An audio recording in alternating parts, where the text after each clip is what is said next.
Pai, perdoa-lhes, porque eles não sabem o que fazem. Eu tenho certeza absoluta que você sabe quem disse estas palavras e em que contexto. Esta é uma das chamadas 7 palavras de Cristo na cruz. É muito interessante que quando nós lemos os relatos dos 4 evangelhos, Mateus, Marcos, Lucas e João, nós encontramos que Jesus falou alguma coisa enquanto estava sendo crucificado. E se nós contarmos, encontraremos exatamente o número de 7. Nenhum dos evangelhos tem as 7 palavras, e nós não sabemos exatamente qual foi a sequência cronológica exata. Quer dizer, primeiro foi essa, segundo aquela, terceira aquela outra. Nós podemos fazer conjecturas. Mas é muito interessante que tenham sido 7. Não foram 8 e nem 6, mas exatamente 7, que na tradição judaica é simbólico de perfeição. Jesus, ao ser crucificado, 7 vezes diz alguma coisa. E eu gostaria de pensar um pouco aqui apenas a respeito desta primeira palavra. Quer dizer, eu estou tomando aqui como sendo a primeira, né? Pai, perdoa-lhes porque eles não sabem o que fazem. Nós sabemos pela história que os romanos tinham um direito bastante desenvolvido. O direito romano antigo até hoje é estudado. E eles tinham, então, leis bem estabelecidas para várias situações.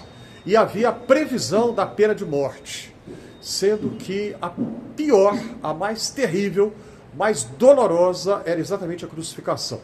Se um cidadão romano cometesse um crime passível de pena de morte, ele jamais seria executado por crucificação. Ele seria decapitado, que é uma morte rápida, né, e indolor. Supôs que seja indolor, né? Agora, os que não eram cidadãos romanos, aqueles que eram considerados criminosos de alta periculosidade, as pessoas tidas como os piores elementos para a sociedade, estes eram executados pela crucificação.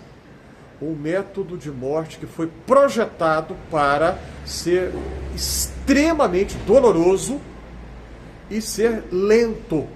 A ideia da crucificação era uma morte lenta, em que a pessoa sofreria o máximo de dor no maior tempo possível. E há registros de que alguns condenados aguentaram muito, aguentaram mais de 24 horas. E aí a pessoa ficava num dilema, né? Porque quanto mais demorasse, mais dor ia sofrer.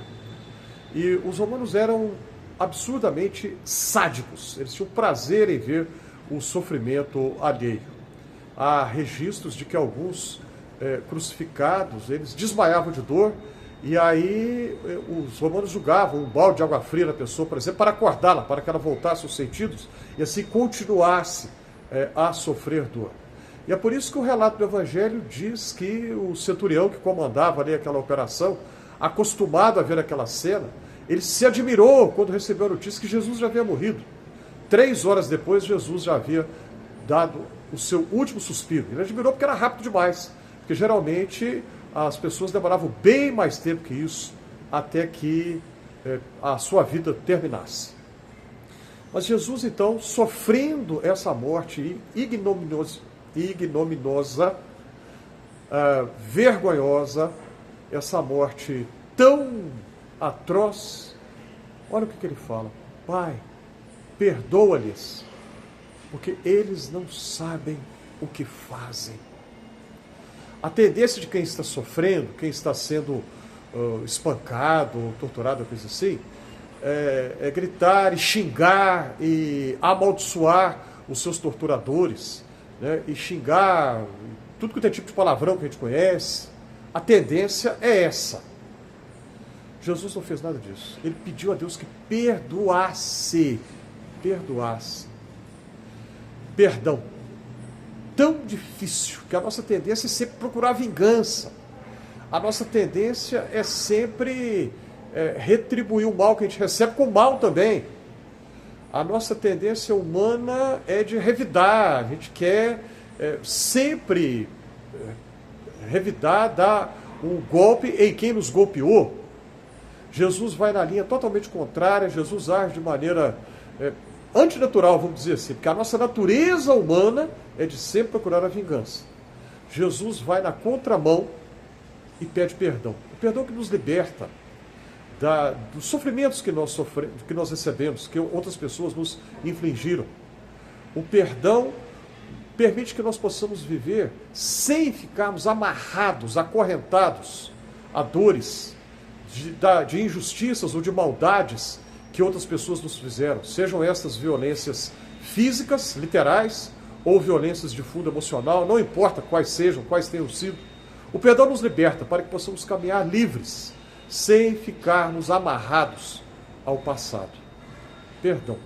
Quando a gente vê aí um tempo de tanta polaridade em nossos dias, pessoas cheias de ódio o tempo todo por causa de preferências políticas, líderes religiosos desses que têm 2 milhões de seguidores no YouTube, né, que o tempo todo raivosos, né, raiva o tempo todo, falam com raiva, esbravejando e ameaçando que vão processar quem diz qualquer coisa contra eles, né, pessoas que exalam raiva por todos os poros, né, como se transpirassem raiva.